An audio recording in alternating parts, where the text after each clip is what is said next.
Hello everyone, कैसे आप सभी लोग। द पॉलिटिकल मास्टर में आप सभी का स्वागत है। आज इस वीडियो में हम क्लास 12 के पॉलिटिकल साइंस का बुक नंबर 2 स्वतंत्र भारत में राजनीति का चैप्टर नंबर 5 जिसका नाम है भारत में दल और दलीय व्यवस्था प्रणाली यानी party and party system in India के महत्वपूर्ण क्वेश्चन आंसर करने वाले हैं। इस वीडियो हमने इस चैप्टर के जितने भी इंपॉर्टेंट क्वेश्चन है, जहां से क्वेश्चन पूछे जाने की संभावना है, उन सभी को इसमें समाहित किया है और सीबीएसई द्वारा पिछले 10 सालों में जो क्वेश्चन इस चैप्टर से पूछे गए उसका संकलन भी इस वीडियो हमने किया हुआ। तो एंड तक जरूर देखिएगा। वीडियो पसंद आए तो लाइक शेयर कमेंट जरूर कीजिएगा। चैनल पर नए हैं तो चैनल को सब्सक्राइब करना बिल्कुल भी मत भूलिए दोस्तों। और एक कंप्लीट वीडियो जो है लेटेस्ट सिलेबस को ध्यान में रखकर तैयार की जा रही है। तो चलिए इस वीडियो को शुरू करते हैं। तो सबसे पहले दोस्तों जान लेते हैं दल क्या होता है। दल आप इस तरह समझ सकते हैं, दल मतलब एक जैसी साझी विचारधारा में विश्वास रखने वाले लोगों का संगठन। जी हाँ, एक जैसी साझी विचारधारा में विश्वास रखने वाले लोगों के संगठन को हम क्या कहते हैं? दल कहते हैं। दल या गुट कहा जाता है।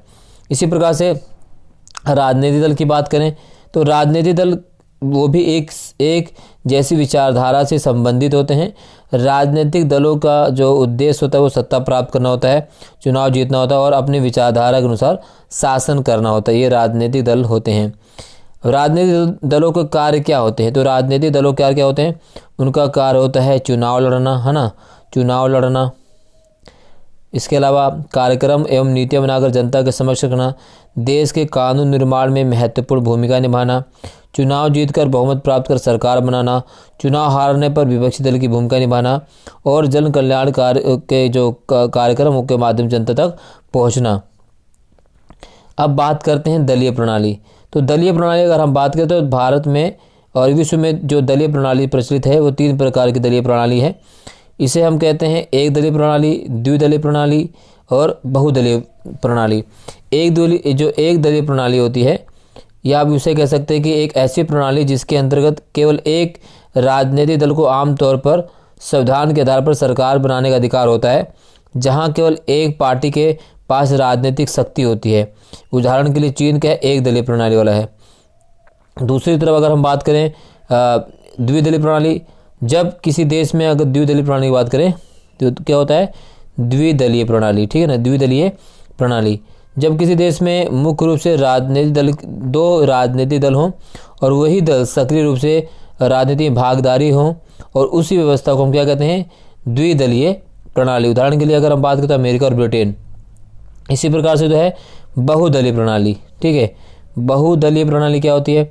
तो बहुदलीय अगर हम प्रणाली की बात करें तो 2 या 2 से अधिक राजनीतिक दलों को, ठीक है, अलग अलग गठबंधन में सरकार सत्ता पर नियंत्रण करने का अधिकार होता है, ये उसकी क्षमता होती है। उसे हम बहुदलीय प्रणाली के नाम से जानते हैं।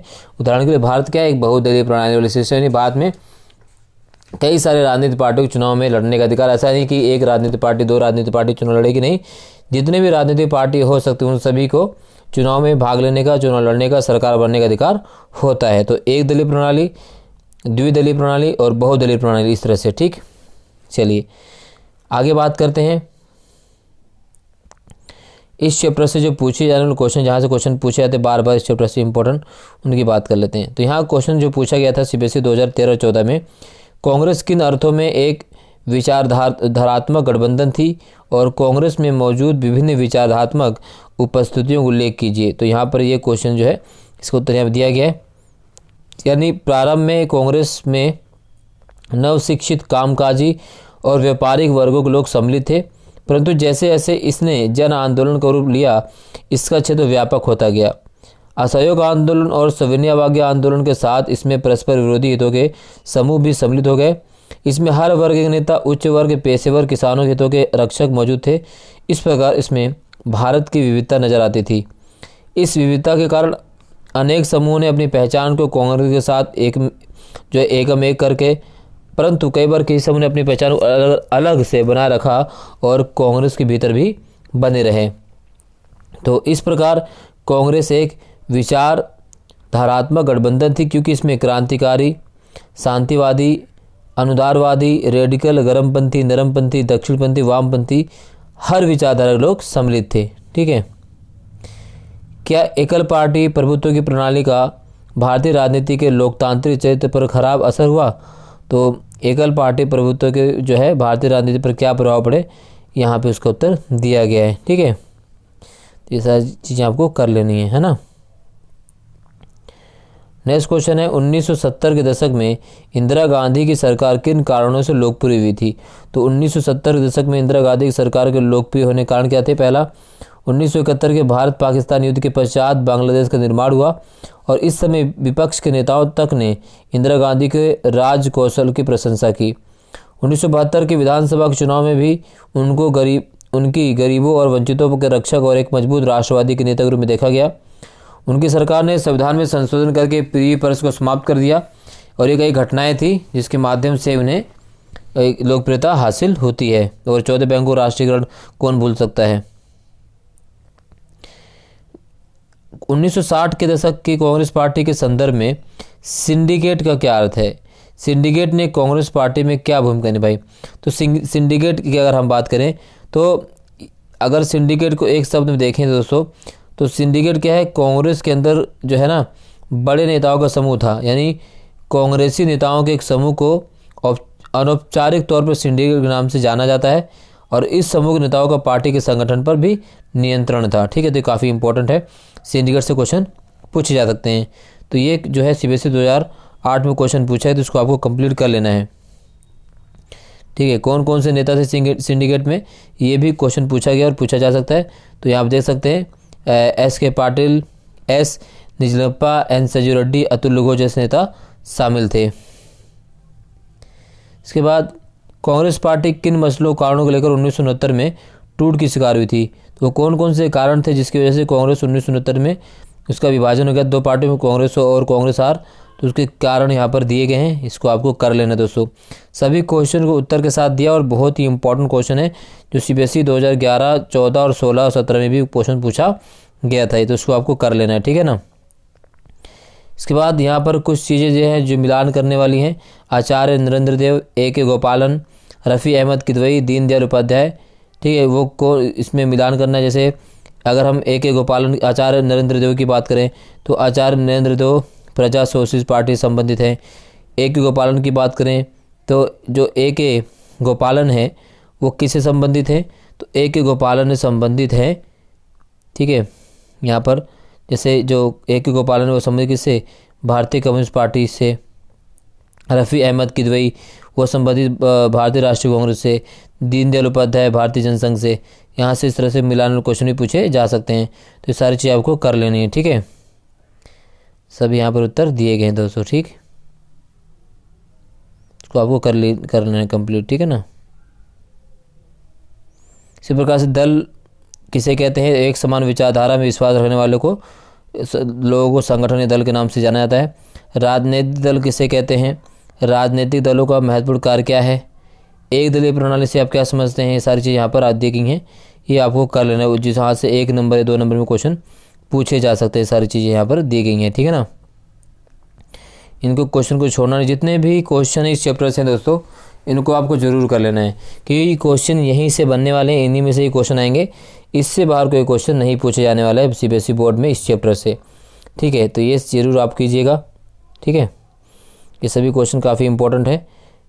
मैक्सिको देश में 60 वर्षों तक कौन से एक दल का प्रभुत्व रहा, और आज़ादी के बाद देसी राजाओं को जो भत्ता दिया गया उसे क्या कहते थे। ठीक है, कांग्रेस के वरिष्ठ नेताओं को क्या कहा जाता था, प्रथम आम चुनाव के पश्चात देश के प्रधानमंत्री कौन बने, ये सारी चीज़ें हैं। मार्च 1957 के विधानसभा चुनाव में भारतीय राष्ट्रीय कांग्रेस की किस राज्य में हार हुई थी। ठीक है, ये सारी चीज़ आपको करना है दोस्तों। ठीक है, दल से क्या अभिप्राय, 2 नंबर से क्वेश्चन पूछा जा सकता है। राजनीतिक समस्या नहीं अपितु समस्या का समाधान, इस कथन का अर्थ स्पष्ट कीजिए। ठीक है, ये सारी चीज़ आपको कर लेनी है। ठीक है, ये सभी इंपॉर्टेंट क्वेश्चन दिए गए यहाँ पर, इन सभी इंपॉर्टेंट क्वेश्चन को आपको करना, कोई भी क्वेश्चन छोड़ना नहीं है दोस्तों। ठीक है ना। आयाराम गयाराम से भी क्वेश्चन आता है, प्री पर से भी क्वेश्चन पूछेगा, और 1971 चुनाव और कांग्रेस की पुनर्स्थापना, यहाँ से भी क्वेश्चन पूछा जाएगा। ये सभी क्वेश्चन आपको कर लेने, सभी क्वेश्चन देख सकते हैं यहाँ पे रिपीटेड क्वेश्चन पूछे गए बार बार, तो इन सभी क्वेश्चन को आपको ज़रूर करना है, कोई क्वेश्चन छोड़ना नहीं है दोस्तों। सभी क्वेश्चन इंपॉर्टेंट हैं, बहुत ही इंपॉर्टेंट है। ठीक है, ये कर लीजिएगा। अगर अभी तक आपने पॉलिटिकल साइंस में सही से नहीं पढ़ा है तो ये हमारी इंपॉर्टेंट क्वेश्चन की जो सीरीज चल रही है उसे आप सही से कर लीजिएगा। आप आसानी से 90% नंबर लाने में पूरे सक्षम रहेंगे। ठीक है, तो ये सारी चीज़ आपको कर लेनी है। ठीक है, कौन से चुनाव परिणामों को राजनीतिक भूकंप की संज्ञा दी गई थी, अथवा भारत में 1967 के चुनाव परिणामों को राजनीतिक भूचाल क्यों कहा जाता है। तो ये सारी चीज़ आपको कर लेनी है। ठीक है, गैर कांग्रेसवाद पर एक संक्षिप्त टिप्पणी लिखिए। भारतीय राजनीति में दल बदल से क्या अभिप्राय है, इसके कोई दो अवगुण उजागर कीजिए, अथवा दल बदल से क्या अभिप्राय है। 1969 में कांग्रेस के विभाजन के पश्चात इंदिरा गांधी ने अपनी सरकार को कैसे चलाया और किस प्रकार इसकी छवि को सुधारा। ठीक है, ये सारी चीज़ें आपको कर लेनी है। राजनीतिक दलों के कार्य लिखिए।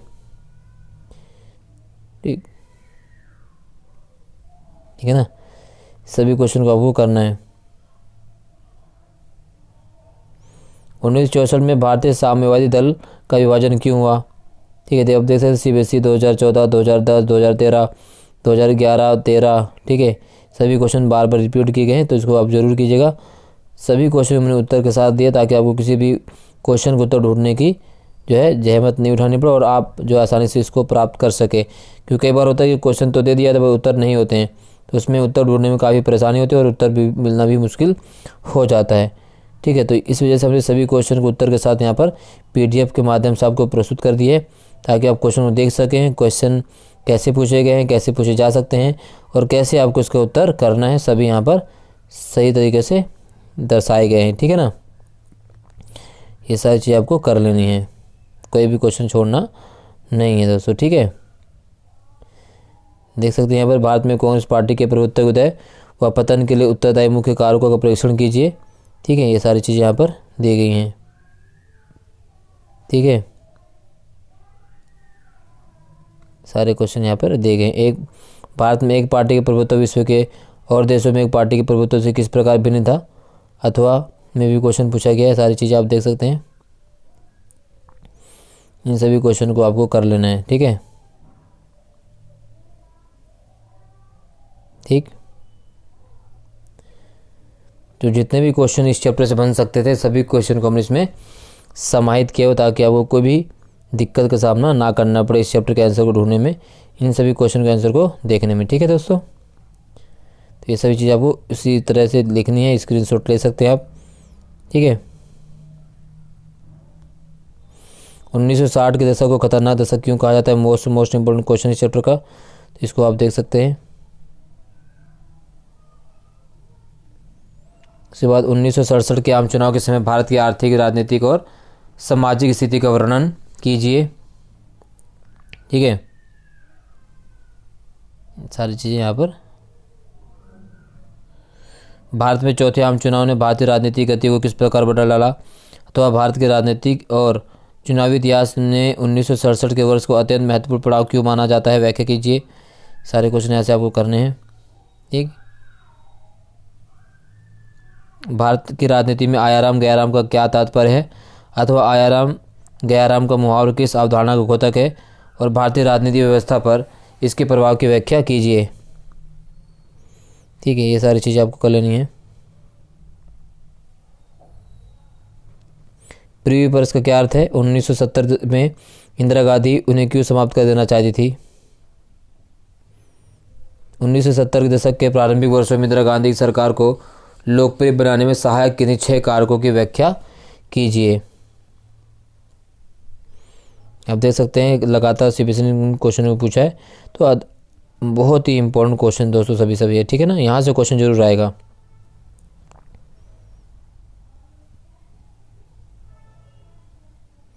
ठीक है,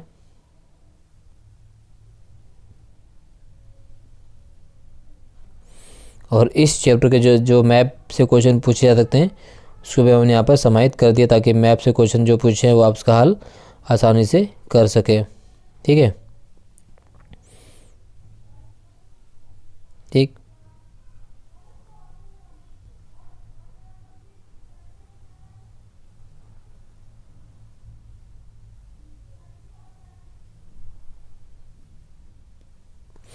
तो इस चैप्टर में बस इतने दोस्तों। वीडियो अच्छी लगी हो तो लाइक शेयर कमेंट जरूर कीजिएगा।